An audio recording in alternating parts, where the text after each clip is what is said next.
everybody, and welcome back to Mutti Plays Pokemon Crystal version. Today we are going to continue exploring these routes on the east side of Kanto, and towards the end we are finally going to find our way back to the plot! Woo! Fuck you, Farfetch'd. Fuck you.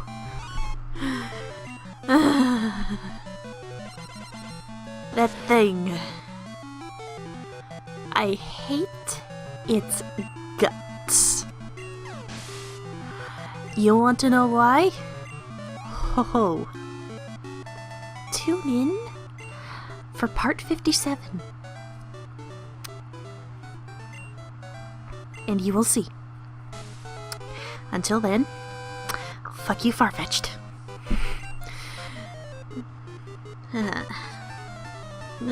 But,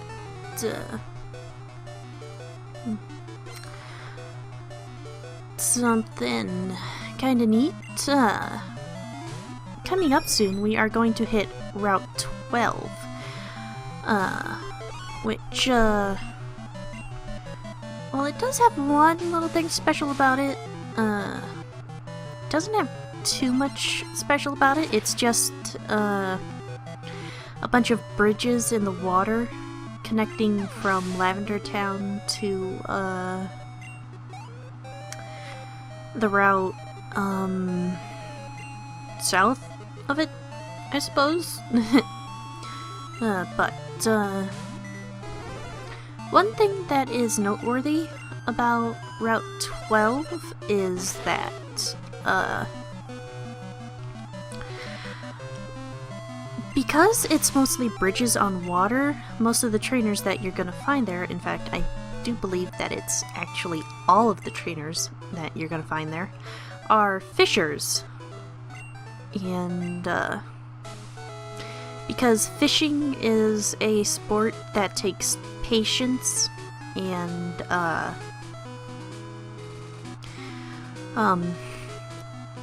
it takes patience and concentration. Also, you don't want to scare the fish. Fishers tend to get really quiet while they're waiting for their lines to be pulled by the fish. So, because Route 12 is filled with a bunch of fishers, things get really quiet. So, if you find a sign, describing the route, you will find out that it's come to be known as Silence Bridge, which is something I find pretty neat about the area, giving it a bit of history that doesn't necessarily have to do with legendary Pokemon, and just something to flesh out the place that we're exploring. Which is always a nice touch in stories when you... especially in stories where they make up their own gods. You can see how having these gods around affects their, worshipping practices, and... one thing I find fascinating is just figuring out how people think. I don't like telling people that they're outright wrong.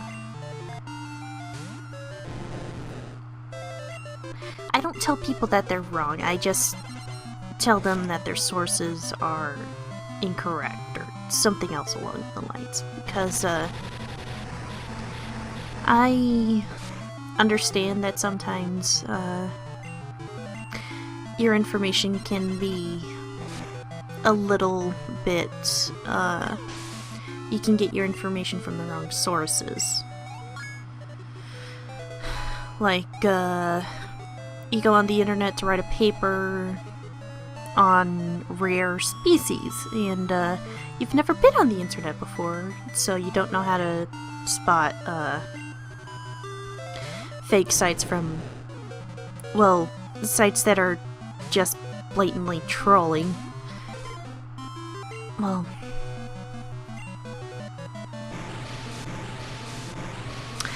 I'll put it this way. You are unable...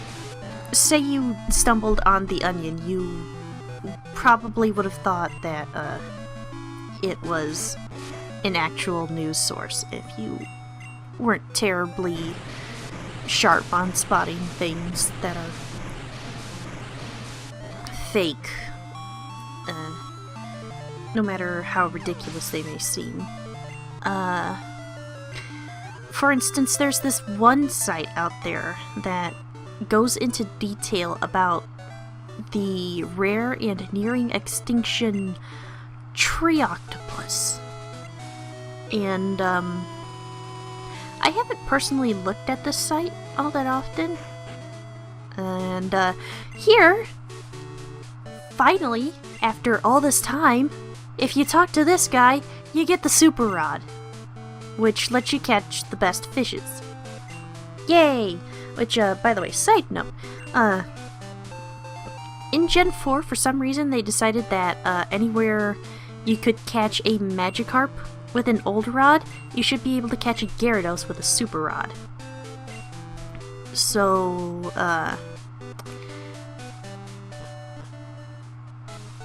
well, I can see the logic behind it. It kinda killed the, specialness of raising a Magikarp all the way to a Gyarados, because if you were patient enough, though honestly I find waiting till after the credits to get the super rod, or any fishing rod for that matter, is quite frank bullshit. But if you were patient enough to wait that long, you could catch Gyarados whenever you wanted.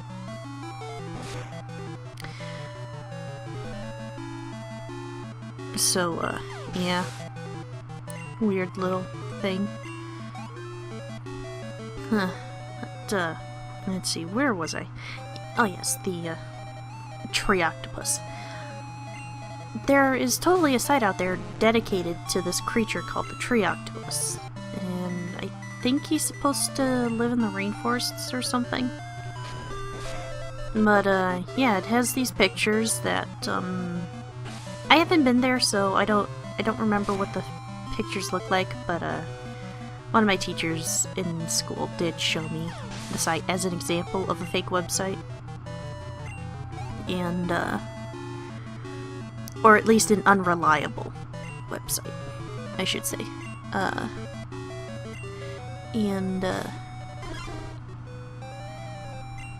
Yeah, so like, you could totally be in a position where you're wandering the internet, you wander onto the site, you think it's true, and then you start feeling concern over this creature that doesn't exist.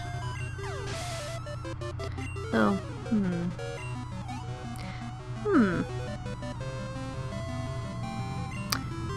to the drawing board! But anyways. Yeah, so like... And I've kind of been in that boat a few times. I can't remember specific things, so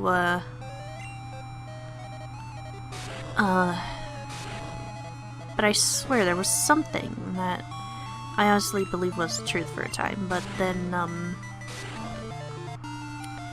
I figured it out, it was false.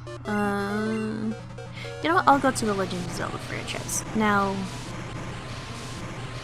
one mistake I could understand is, like, thinking that the character that you play as is named Zelda, because, well, the game's named after it, why wouldn't he be? But, his name's actually Link. But, how are you supposed to know that? The only time the name Link comes up is in Twilight Princess, as the default name. Other than that, I don't think the name Link even pops up. Maybe in the official... Maybe in official guides or in the instruction booklet, but... How many of you actually read the instruction booklet? I only read the instruction booklet for Twilight Princess because I couldn't figure out how the hell fishing was supposed to work. Seriously, they did not give you a tutorial on that. And you need to do it twice. technically 3 times. You need to fish up 3 fish in order to beat the game. At least if you're playing normally. Huh. But, anyways, there's... Apart from Twilight Princess, the name Link does not come up anywhere. So, while I can understand thinking that Link is named Zelda, thinking that Zelda is named Link, that's a bit of a stretch to me. That feels like either you were purposely misinformed, or you were being a complete and total troll when you say you honestly believe that the girl in the pretty pink dress is named Link. No. But I can understand that there are situations where you can be misinformed like that. Like, I read this novel for young adults called Iron Man, I think? It's not Tony Stark Iron Man. It's, in the book, they say it's a term used to describe people who are triathletes, especially those that do all 3 of the branches of the race on their own. And in the book, the guy has this teacher who brings up a situation, a hypothetical situation, that say someone was raised their whole lives to believe that cars and trucks were named spoons and forks. And then when he meets real people who have been taught differently, he certainly would get mad. That, especially when they make fun of him for thinking the thing that they didn't think. Thinking a thing that they didn't think. So, and how something like that could drive a kid to being a bully. Or something along those lines, I think. It's been a while since I've read that book. But, yeah, things like that. That's why I don't like outright calling a person wrong unless, they get something wrong about like a thing that I know really, really well.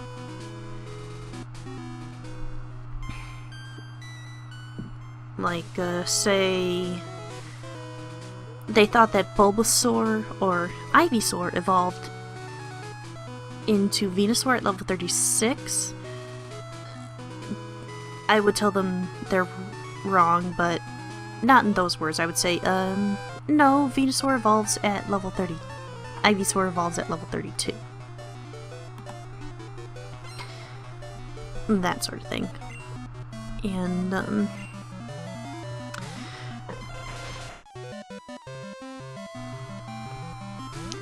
but, now, we are done with Silence Bridge, and,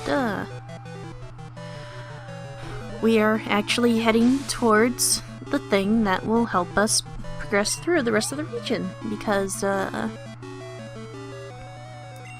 I did not go west of Cerulean City. I will have you know that, you can't go too far west without being blocked, and, the only thing that we can get to that is west of Cerulean City right now, is a patch of grass with some weak Pokemon available to it, and that sort of thing.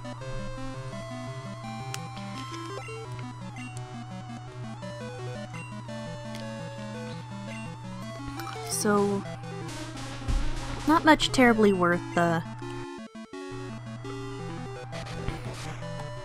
going west for at this point.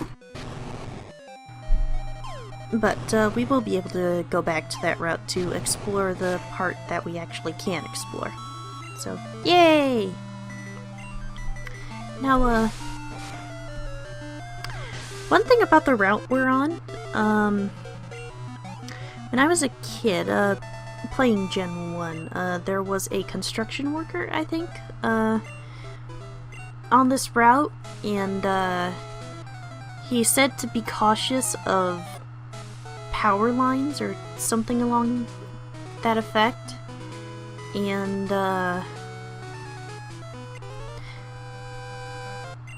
because of that, I thought those lines marking the path in this area were live electric wires that would hurt the trainer if I stepped on them too long. So I avoided walking in the path as much as I could when I was a kid. Amusing little thing.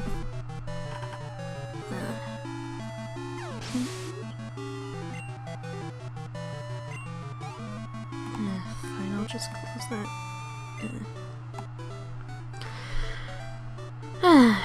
Silly Avast blocking the part where I want to click and not letting me move that particular box. Stupid thing. But, yay. Free antivirus. Woohoo! Ooh. Jason. I have a friend, who's named Jason Michael Myers. So, it's pretty silly. And, no, his parents did not do that intentionally. I wonder, when did those movies come out?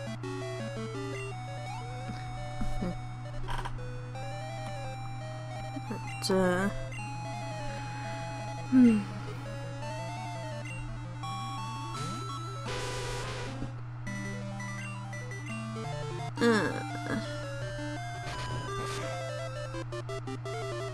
and, yay, Crobat! Oh, something funny. Once Fletchling was first revealed, at least to the Japanese version of it, not even a day passed, and somebody drew Fletchling and Crobat together with masks on, and called the picture Crobat Man and Robin. Things like that are just amazing. And, oh, when the starters first came out for Gen 6, I do not think it took more than a day for somebody to come up with a Fennekin plushie. I hope there's some at the con I'm gonna go to. I'd really like to snuggle with one. Especially with my Snivy. So cute! But I am out of time, so I will see you guys tomorrow as we finally progress the plot!